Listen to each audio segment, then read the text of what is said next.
નમસ્કાર વિદ્યાર્થી મિત્રો, તપોવન સાયન્સ એકેડમીમાં આપનું હાર્દિક સ્વાગત છે। આજે આપણે ધોરણ 12માં ચેપ્ટર 15માં જૈવ વિવિધતાની ક્ષતિ કે નુકસાની ટોપિક વિશે અભ્યાસ કરીશું। તો આપણે આ જે ટોપિક છે તેમાં જોઈશું કે કેટલી જૈવ વિવિધતા છે, કેટલા સજીવોની જાતિઓ છે કે જે શરૂઆતમાં હતી પણ હમણાં હાલની તારીખમાં એ નાશ પામેલી છે। તો તમારી જે ચોપડી છે તેમાં આ જૈવ વિવિધતાની ક્ષતિ કે નુકસાની એ જે ટોપિક છે એમાં પહેલાં 2 પેરેગ્રાફ જે છે, તો એ 2 પેરેગ્રાફમાંથી આ પ્રશ્ન પૂછાઈ શકે કે ટૂંક નોંધ આપો જૈવ વિવિધતાનો નાશ, એટલે કે કઈ કઈ જૈવ વિવિધતા છે, કેટલી વનસ્પતિની જાતિ છે, કેટલા પૃષ્ઠવંશી છે, કેટલા અપૃષ્ઠવંશી છે કે જે નાશ થઈ ગયેલા છે, તેના વિશે માહિતી આ ટોપિકમાં લખવાની છે।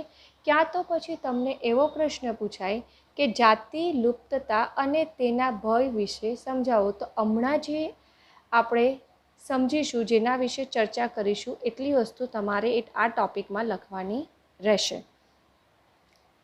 હવે માનવી છે ને, તો માનવીનો એક એવું નેચર છે કે જો કોઈ નવી જાતિનો પૃથ્વીમાં ઉમેરો થાય ને તો એના વિશે ડાઉટથી જોશે, પરંતુ જે જાતિઓ નષ્ટ થતી છે સતત, તો એના વિશે કોઈ એટલું ઝડપથી શંકાસ્પદ રીતે જોશે નહીં। એમ વિચારશે એ તો હવે મરે, પણ આઈડિયલી જે ઉમેરાય છે એના કરતાં પણ જે જાતિ નાશ પામે છે ને એના પર વધારે ફોકસ કરવાની જરૂર છે।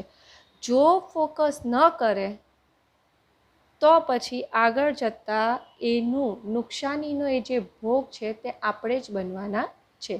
તો આપણે વાત કરીએ કે આ જે માનવ પ્રવૃત્તિઓ થઈ રહી છે, તો એ માનવ પ્રવૃત્તિઓના લીધે ખૂબ જ ઝડપથી જૈવ વિવિધતાનો નાશ થઈ રહ્યો છે।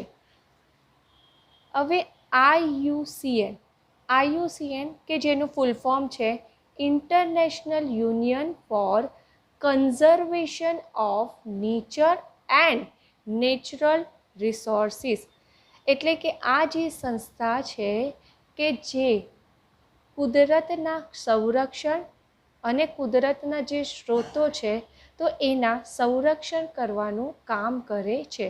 તો એમણે એક 2014માં રેડ લિસ્ટ આપી।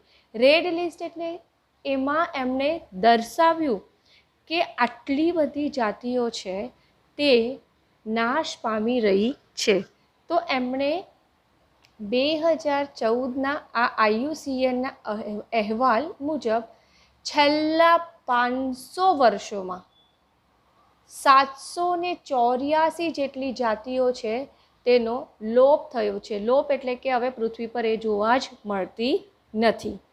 તો આ જે 784 જાતિઓ છે તો એ પૈકી 338 જાતિ પૃષ્ઠવંશીઓની છે, 359 જાતિઓ અપૃષ્ઠવંશીની છે, 87 જેટલી જાતિ તો વનસ્પતિઓની છે કે જે છેલ્લા 500 વર્ષોમાં લુપ્ત થઈ ગઈ છે। તો તમારે જે આ આંકડા છે તે MCQ માટે યાદ રાખવાના રહેશે। હવે આપણે છેલ્લા 20 વર્ષોની વાત કરીએ, આ વાત કરી 500 વર્ષોની, હવે આપણે છેલ્લા 20 વર્ષની વાત કરીએ તો 27 જેટલી જાતિઓ છે તે લોપ થઈ ગયેલી છે, ગાયબ થઈ ગઈ છે। હવે આપણે આ જે જાતિ લુપ્ત થાય છે, જાતિઓનો લોપ થાય છે, તેના દર વિશે ચર્ચા કરીએ, એટલે કે એવરેજ કેટલો લોપ થયો હશે અને કેટલો લોપ થવાની શક્યતા છે જો આપણે ધ્યાન ન આપીએ તો। એકલો સાયન્ટિસ્ટે જ કંઈ ઠેકા નથી લીધા, આપણે જે નોર્મલ માણસો છે એ પણ જો થોડો ઘણો ભાગ આપે જૈવ વિવિધતાની સાચવણીમાં તો એનો ઘણો એવો ફાયદો થઈ શકે છે। લગભગ 3 બિલિયન વર્ષ પહેલાં જ્યારથી પૃથ્વી પર જીવનનો ઉદ્ભવ અને વૈવિધ્યકરણ થયું હશે ત્યારથી લઈને વાત કરીએ તો 5 વખત જાતિઓનો સામૂહિક રીતે વિલોપન થવાની ઘટના બની છે.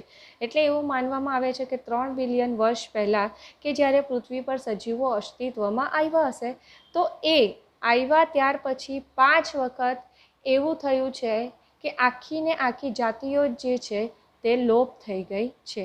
ને હવે પ્રેઝન્ટ સ્થિતિની વાત કરીએ તો 6ઠ્ઠી વખત આવું વિલોપન થવાની પ્રગતિ ચાલુ થઈ ગઈ છે. તો જૈવ ઇતિહાસમાં એટલે કે આ સજીવોના ઇતિહાસની વાત કરીએ તો હાલના વિલોપનનો દર ભૂતકાળના વિલોપનના દર કરતાં 100થી 1000 ગણો ઝડપી થઈ ગયો છે.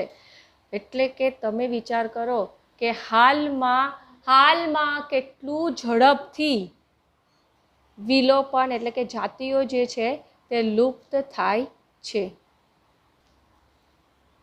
પરિસ્થિતિવિદોના જણાવ્યા મુજબ આ દર જો 100 ગણોથી લઈને 1000 ગણો જો સતત ચાલ્યા કરે તો હવે આવતા જે 100 વર્ષોમાં પૃથ્વી પર 50% જેટલી જાતિનો ઘટાડો થઈ શકે છે. જો માનવ પ્રવૃત્તિ સ્ટોપ ન કરવામાં આવે અને જો એની કેર ન લેવામાં આવે તો આવતા 100 વર્ષોમાં 50%થી પણ વધારે આપણે કહી શકીએ જૈવ વિવિધતામાં ઘટાડો થઈ શકે છે. તાજેતરની જ વાત કરીએ તો કેટલીક જાતિઓ લુપ્ત થઈ ગઈ છે. જેમ કે ડોડો કે જે મોરેશિયસમાં લુપ્ત થઈ ગઈ છે. આ ડોડો એક પક્ષીની જાતિ છે કે જે મોરેશિયસમાં જોવા મળતા હતા. ક્વેગા એ પ્રાણીની જાતિ છે કે જે પહેલાં આફ્રિકામાં જોવા મળતા હતા, પણ હાલની તારીખમાં એ જોવા મળતા નથી. સ્ટીલર સી કાવ કે જે જલીય પ્રાણી છે કે જે રશિયામાં પહેલાં જોવા મળતા હતા પણ હાલમાં નહીં જોવા મળતા. એવી રીતે થાઇલેશિયન કે જે ઓસ્ટ્રેલિયામાંથી લુપ્ત થઈ ગયેલા છે. વાઘની 3 ઉપજાતિઓ. કઈ 3 ઉપજાતિ? તો બાલી, જાવાના અને કાસ્પિયન. તો આ જે 3 વાઘની ઉપજાતિઓ છે તે તાજેતરમાં લુપ્ત થઈ ગઈ છે. તો માનવીઓ દ્વારા ઉષ્ણકટિબંધીય જે પ્રશાંત વિસ્તારનો જે ટાપુઓ છે તો ત્યાં વસાહતીકરણને કારણે ત્યાંના જે સ્થાનિક પક્ષીઓની 200થી પણ વધારે જાતિઓ લુપ્ત થઈ ગઈ છે. એટલે કે આ જે પ્રશાંત વિસ્તારમાં આવેલો જે ટાપુ છે તો એ ટાપુ પર માનવ પ્રવૃત્તિ દ્વારા એટલે કે માનવીઓ હવે રહેવા લાગ્યા છે પહેલાં કરતાં વધારે. તો એના પરિણામે ત્યાં જે પક્ષીઓ પહેલાં જોવા મળતા હતા તો એમાંથી 200 જેટલી જાતિ, મિનિમમ 200, એનાથી પણ વધારે એટલી પક્ષીઓની જાતિ લુપ્ત થઈ ગઈ છે. હવે આપણે આ ટોપિકમાં વાત કરીએ કે લુપ્ત થવાના આરે આવેલી કેટલીક જાતિઓ.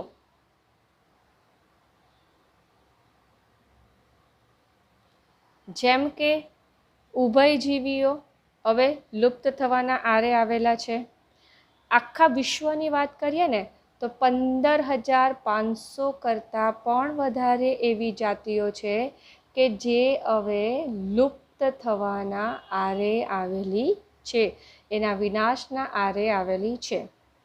જેમ કે વર્તમાનમાં અનાવૃત પીઠધારી વનસ્પતિની 31% જેટલી જાતિઓ વિનાશના આરે આવીને ઊભેલી છે. એવી રીતે 32% જેટલી ઉભયજાતિ તેમજ પક્ષીઓની 12% જેટલી જાતિઓ અને સસ્તનની 23% જેટલી જાતિઓ લુપ્તતાનો સામનો કરે છે. એટલે કે એ વિનાશને આરે આવીને ઊભેલી છે. સામાન્ય રીતે હવે આપણે આગળ વાત કરીએ એ જ ટોપિકમાં. તો સામાન્ય રીતે જો કોઈ પ્રદેશમાં જૈવ વિવિધતાને નુકસાન થાય તો નીચે દર્શાવેલ પરિણામ જોવા મળે. જેમ કે વનસ્પતિ છે તેની ઉત્પાદન ક્ષમતામાં ઘટાડો થઈ જાય છે, વનસ્પતિની સંખ્યા ઘટી જાય તો સ્વાભાવિક છે ઉત્પાદકતામાં ઘટાડો થઈ જાય છે. હવે જે દુષ્કાળ થવાના ચાન્સીસ જે છે તે વધી જાય છે. જો જાતિઓની સંખ્યા ઘટવા લાગે તો એના પરિણામે શું થાય, તે દુષ્કાળ જેવા જે પર્યાવરણના જે ઉપદ્રવ્યો છે તો એનું પ્રતિરોધન કરવાની જે ક્ષમતા છે તે ઓછી થઈ જાય છે. વનસ્પતિની ઉત્પાદકતા જો પાણીનો ઉપયોગ તેમજ જંતુ અને રોગચક્ર જેવી જેટલી નિવસન તંત્રની જે પ્રક્રિયાઓ છે તેમાં પરિવર્તનશીલતા વધવા પામે છે. એટલે કે શું થશે, વનસ્પતિની જો ઉત્પાદન ક્ષમતા ઘટશે, પાણીનો ઉપયોગ જો વધુ પડતો ગમે તેમ કરવામાં આવે તેમજ વધુ પડતો જંતુઓનો નાશ કરવામાં આવે તો એના પરિણામે રોગચાળો ફાટવાની શક્યતા વધી જાય છે.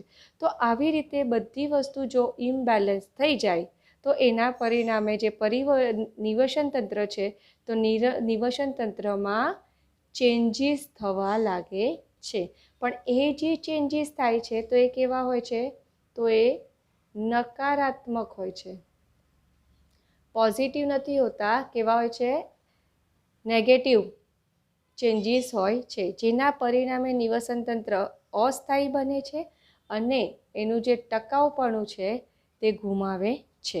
તો આટલી વસ્તુ તમારે જૈવ વિવિધતાનો નાશ અથવા તો જાતિ લુપ્તતા અને તેના ભય વિશે સમજાવો એવું પૂછાય તો તમારે આટલું લખવાનું રહેશે. હવે આપણે આગળ બીજા ટોપિકની ચર્ચા કરીએ.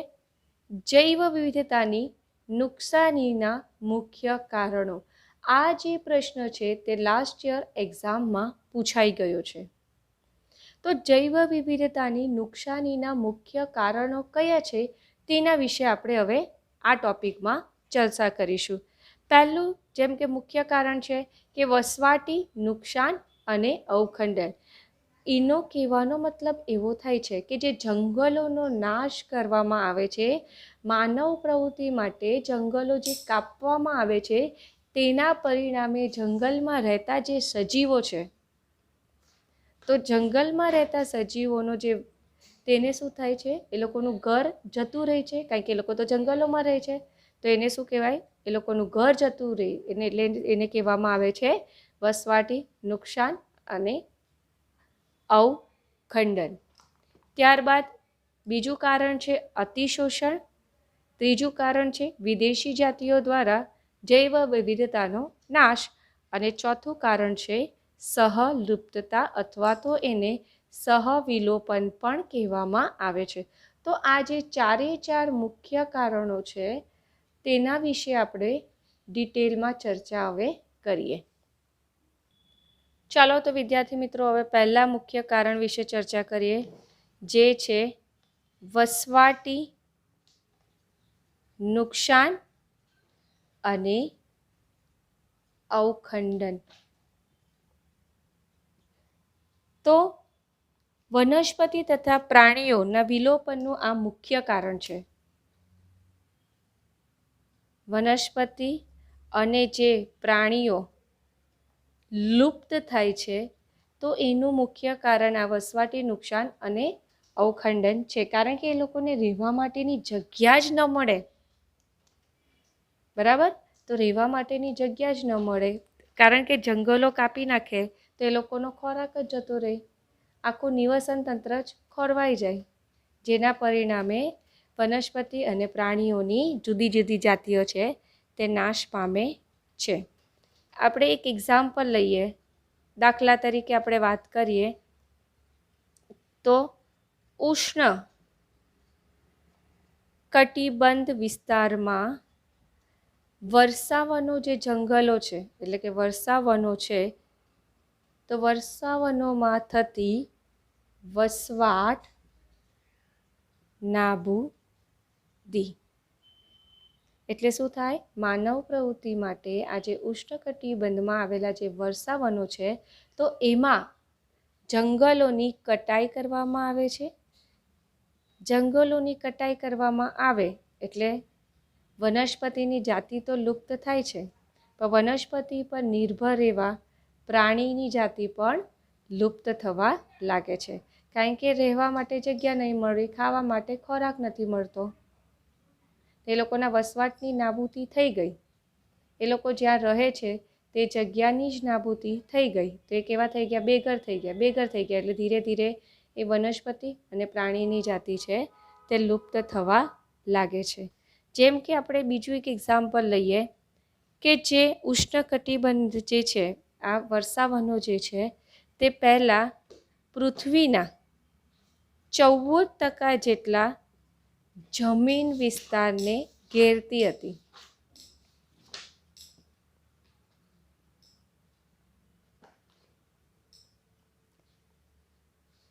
જ્યાં સુધી વર્ષાવનોમાં વસવાટની નાબૂદી થઈ ન હતી ત્યારની આપણે વાત કરીએ તો ઉષ્ણકટિબંધમાં આ જે વર્ષાવન જંગલો છે તે પૃથ્વીની સપાટીના 14% જમીન વિસ્તારને આવરતી હતી. પરંતુ એ વર્ષાવનોના નાશના લીધે હવે આપણે વાત કરીએ ને તો 6%થી પણ વધારે વિસ્તારને હાલની તારીખમાં એ આવરતી નથી. તમે જ વિચાર કરો, પહેલાં આ ઉષ્ણકટિબંધના વર્ષાવનો પૃથ્વીના 14% એરિયા કવર કરતી હતી. હવે આ નાબૂદ કરવામાં આવ્યા, જંગલોની કટાઈ કરવામાં આવી, તે વિસ્તાર હવે 6%થી પણ વધારે રહ્યો નથી. આપણા પૃથ્વીના ફેફસા તરીકે ઓળખાતા પૃથ્વીના ફેફસા તરીકે જાણીતા એવા એમેઝોન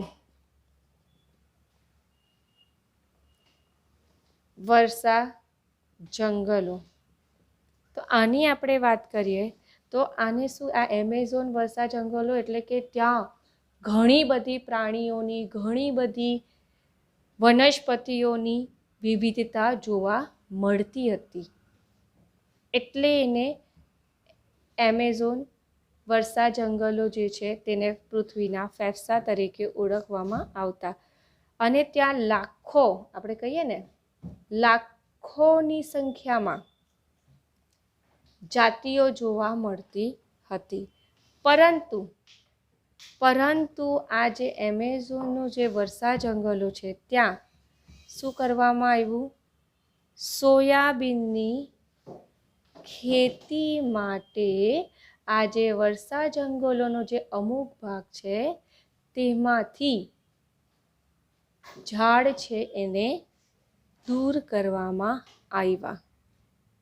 તો આવી રીતે પૃથ્વીના ફેફસા તરીકે જાણીતા એવા એમેઝોન વર્ષા જંગલોમાં કે જ્યાં લાખો જાતિઓ જોવા મળતી હતી, તો તેને આ સોયાબીનની ખેતી માટે દૂર કરવામાં આવ્યા હતા.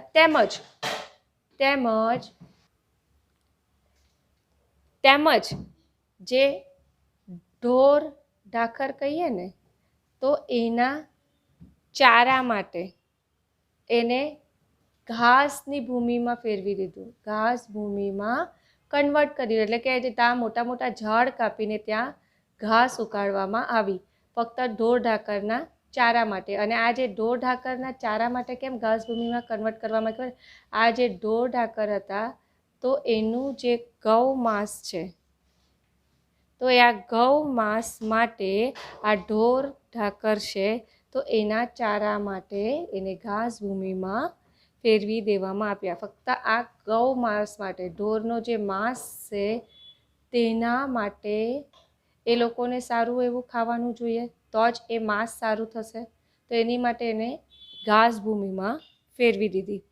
આવી રીતે આ કારણસર ખૂબ જ ઓછા સમયમાં 1000થી પણ વધુ જમીન છે, એટલે કે હેક્ટર્સ, આપણે એને શું કહીએ, હેક્ટર્સ જમીન જે છે તે હવે જોવા મળતી નથી. આ કારણે વર્ષાવનો ખૂબ જ ઓછા સમયમાં 1000થી પણ વધુ હેક્ટર્સ નાશ પામ્યા છે. એટલે કે વર્ષાવનોમાંથી આ વનસ્પતિ છે તે નાશ પામી છે.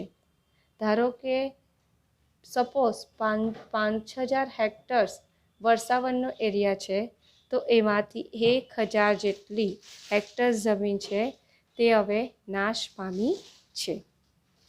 તો આવી રીતે ધીરે ધીરે આ જો વર્ષાવનોનો નાશ થતો ગયો, તો એના લીધે શું થાય? તો એના લીધે પ્રદૂષણની માત્રા વધતી જાય છે.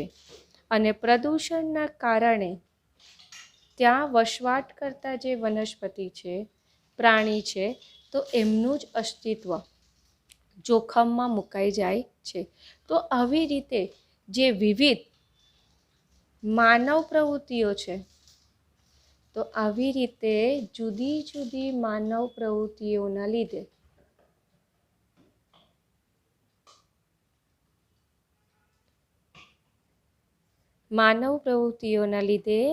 આ જે પ્રાણીઓ છે તેનો વસવાટ જતો જાય છે.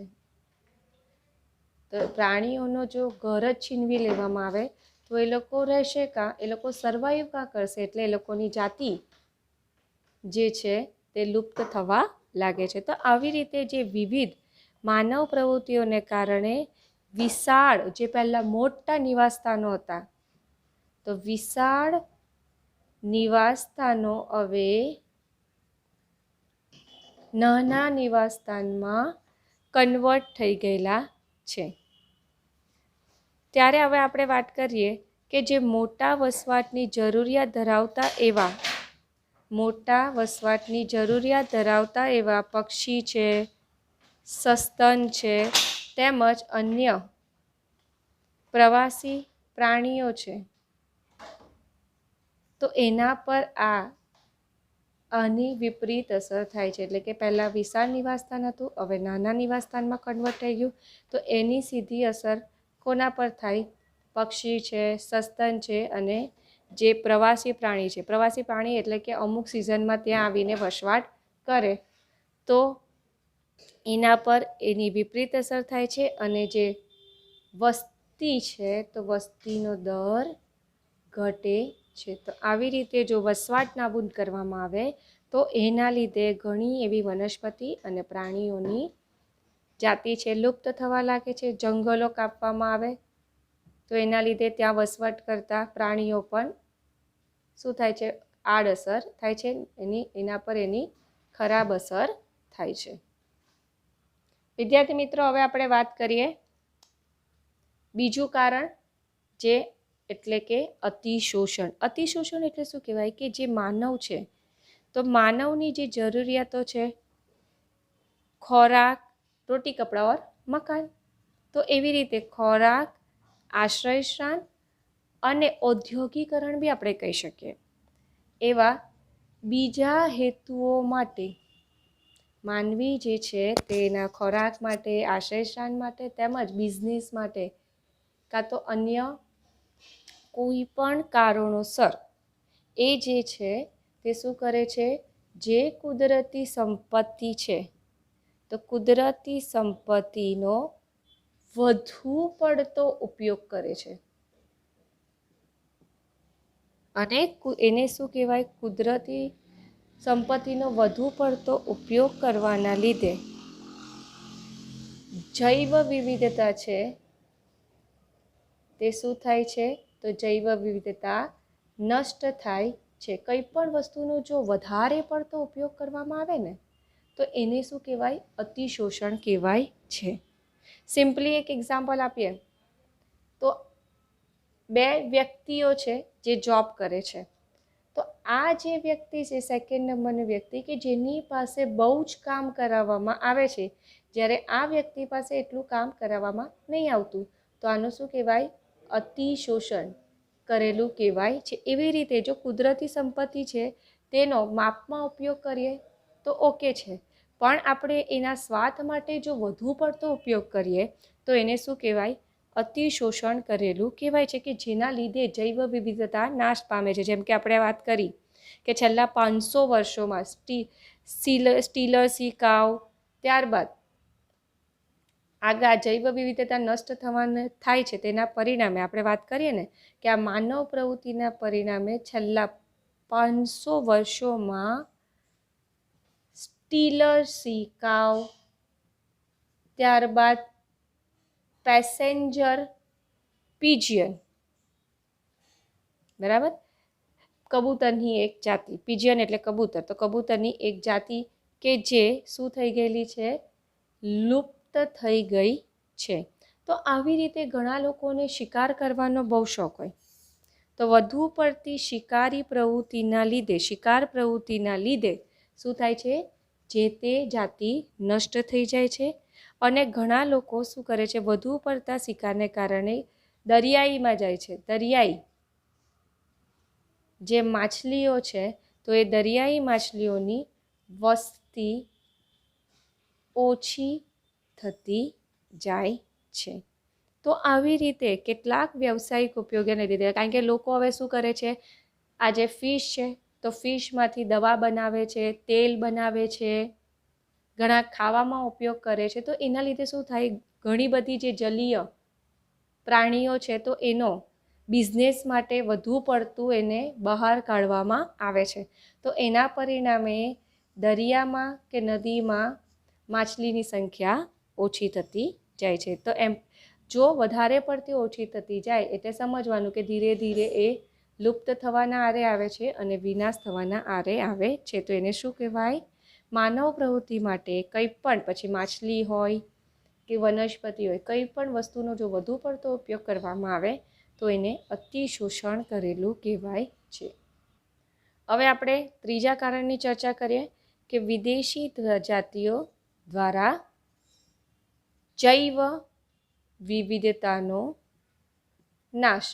એટલે કે શું થાય, શોર્ટકટમાં તમને જો આ વાક્ય દ્વારા સમજી જ ગયા છો કે આ જે એક એરિયા છે કે જ્યાં સ્થાનિક પ્રાણી વનસ્પતિ વસવાટ કરે છે, તો ત્યાં બહારથી કોઈ નવી જાતિ આવીને આને રહેવાની ઈચ્છા થઈ તો એ શું કરે છે, જ્યાં લોકલ જાતિ સાથે સંઘર્ષ કરે છે અને સંઘર્ષ કરે પરિણામે આ વિદેશી જાતિ અહીંયા ટકી જાય છે અને ત્યાં લોકલ જાતિ જે છે તે લુપ્ત થઈ જાય છે, ત્યાં નાશ પામે છે.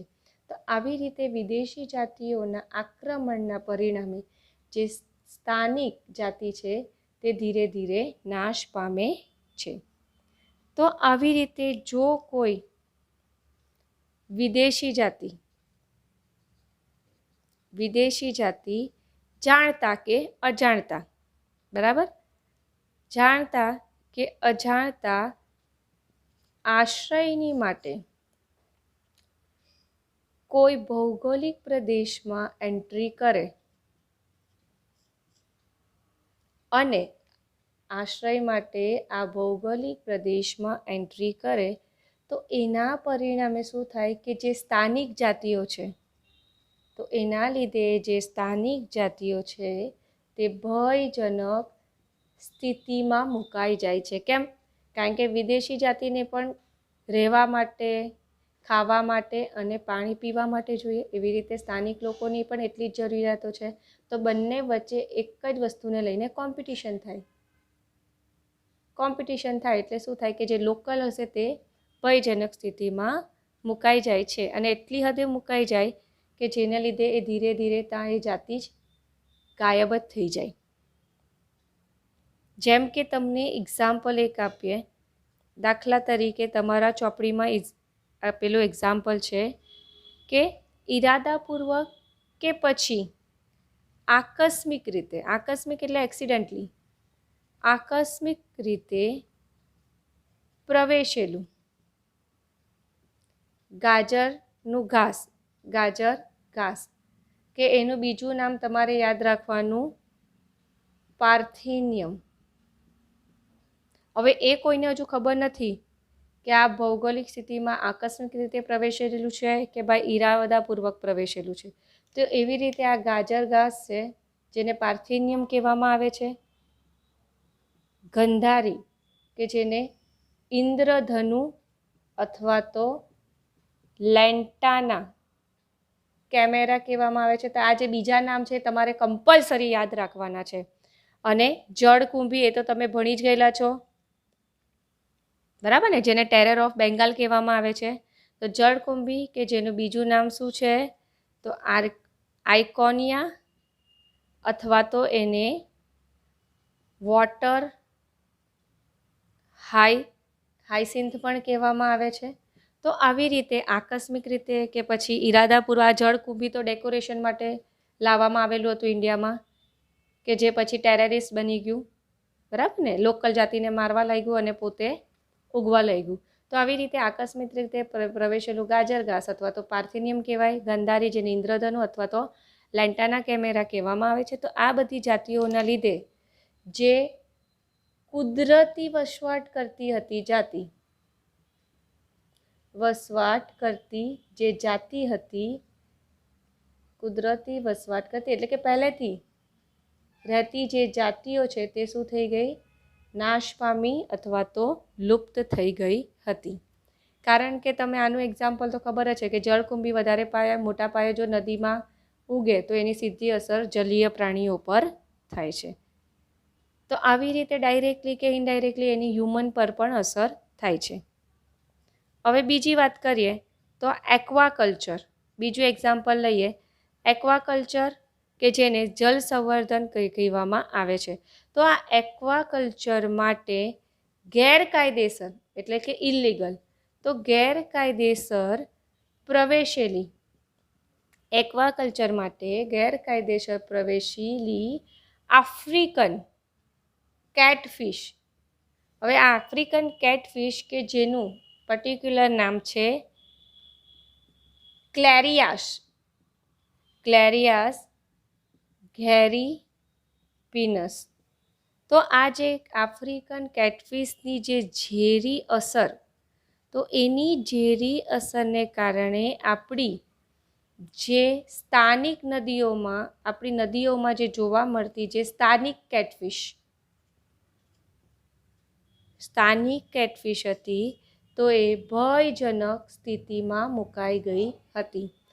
આ આફ્રિકન કેટફિશ નદીમાં એનો પ્રવેશ કરાવવાના લીધે એની સીધી ઝેરી અસર જે લોકલ પહેલેથી જે કેટફિશ રહેતી હતી તેના પર થઈ હતી. બચારી આ જે સ્થાનિક કેટફિશ છે તે ભયજનક સ્થિતિમાં મુકાઈ ગઈ છે. ત્યારબાદ બીજી વાત કરીએ તો મીઠા પાણીની મીઠા જળની જે નાઇલ પર્સ માછલી, તો મીઠા પાણીની નાઇલ પર્સ માછલીને ક્યાં લઈ જવામાં આવી? તો પૂર્વ આફ્રિકાના વિક્ટોરિયા સરોવરમાં દાખલ કરવામાં આવી. તો એના લીધે શું થયું કે એના લીધે જે સ્થાનિક સિચલિડ માછલીઓ હતી ને, એના લીધે સ્થાનિક સિચલિડ માછલીઓની 200થી પણ વધારે જાતિઓ એક જ સાથે શું થઈ ગઈ? લુપ્ત થઈ ગઈ. ફક્ત આ નાઇલ પર્સ માછલી જે છે તેને ક્યાં એન્ટ્રી આપી? તો એને પૂર્વ આફ્રિકાના વિક્ટોરિયા સરોવરમાં એન્ટ્રી આપી. તો આ નાઇલ પર્સ માછલી એટલી હોશિયાર કે જે ત્યાં પહેલેથી વસવાટ કરતી આ સિચલિડ માછલીઓની 200થી પર વધારે જાતિઓને ભયજનક સ્થિતિમાં મૂકી દીધી અને ધીરે ધીરે કેવી થઈ ગઈ? લુપ્ત થઈ ગઈ. તો આવી રીતે ઘણીવાર વિદેશી જાતિઓ જો લાવવામાં આવે ક્યાં તો એ ઘૂસી જાય, તો એના લીધે જે સ્થાનિક પ્રાણીઓ છે, સ્થાનિક વનસ્પતિઓ છે, તો એનું જીવન જોખમમાં મુકાઈ જાય છે. હવે ચોથું, સહલુપ્તતા. હવે આ જે સહલુપ્તતા જેને સહવિલોપન કહેવામાં આવે છે, શબ્દ પરથી તમને આઈડિયા આવી ગયો હશે. સહલુપ્તતા એટલે શું કહેવાય? કે એક જ સાથે ઘણી બધી જાતિ લુપ્ત થઈ જવી, તેને શું કહેવાય? સહલુપ્તતા. કે જ્યારે હવે એની આપણે ડેફિનેશન સમજીએ તો જ્યારે એક જાતિ લુપ્ત થાય ત્યારે તેની ઉપર આધાર રાખતી એટલે કે એની ઉપર ખોરાક માટે જે આધાર રાખતી અથવા તો નભતી અન્ય જાતિ છે તો અન્ય જાતિ પણ લુપ્ત થઈ જાય છે. બરાબર. ધારો કે કીટકની એક જાતિ નાશ પામી તો એના પર આધાર રાખતી આ બીજી જાતિ પણ એની સાથે લુપ્ત થઈ જાય છે, કારણ કે એનો ખોરાક જ જતો રહ્યો. તો હવે ખોરાક જ ન મળે તો કોઈ પણ સજીવ જીવી શકે નહીં. તો એને શું કહેવાય? સહલુપ્તતા. તો એને શું કહેવાય? સહલુપ્તતા કહેવામાં આવે છે. દાખલા તરીકે એક્ઝામ્પલ તમને બીજું આપું તો યજમાન મત્સ્ય જો લુપ્ત થાય તો તેની સાથે જે રહેલા પરોપજીવી છે તે પણ શું થઈ જાય? લુપ્ત થઈ જાય છે. બરાબર ને? એટલે યજમાન મત્સ્ય જો કોઈ લુપ્ત થઈ જાય તો એના પર આધાર રાખતું જે પરોપજીવી સજીવ છે તે પણ લુપ્ત થઈ જાય છે. તો આવી રીતે બીજી વાત કરીએ તો વનસ્પતિ પરાગ વાહકની સહકારથી એટલે એને શું કહેવાય? સહોપકારિતા એ સહ ઉદ્વિકાસનું ઉદાહરણ છે. એટલે કે કહેવાનો મતલબ એવો છે કે જો વનસ્પતિના પરાગવાહકો જો લુપ્ત થઈ જાય, જતા રહે તો પરાગનયનની ક્રિયા ન થશે, અને પરાગનયનની ક્રિયા ન થાય તો જે તે વનસ્પતિ જે છે તેની પેઢી આગળ વધશે નહીં. તો એવી રીતે આપણે કહી શકીએ કે ઘણીવાર જો કોઈ એક જાતિનું વિલોપન થઈ જાય તો એના પર આધાર રાખતી બીજી જાતિનું પણ એની સાથે આપોઆપ વિલોપન થઈ જાય છે. તો આ એના મુખ્ય કારણો છે જૈવ વિવિધતાની નુકસાનીના. તો વિદ્યાર્થી મિત્રો, તમને ચોપડીમાં ટૉપિક એટલો જ આપેલો છે જૈવ વિવિધતાની ક્ષતિ કે નુકસાની, કે જેને મેં 2 ભાગ પાડીને તમને સમજાવેલા છે કે તમને એક્ઝામમાં એમાંથી પ્રશ્ન કઈ રીતે પૂછાઈ શકે. ઘણીવાર એવું બી પૂછાય, કોઈ પણ 2 લખવાનું બી પૂછાઈ શકે, ક્યાં તો 3 પર પૂછાય, ડિપેન્ડ કે કેટલા માર્ક્સમાં પૂછાય છે. તો તમારે એ પ્રમાણે લખવાનું રહેશે. તો વિદ્યાર્થી મિત્રો, આપણો ટૉપિક અહીંયા પૂરો થાય છે.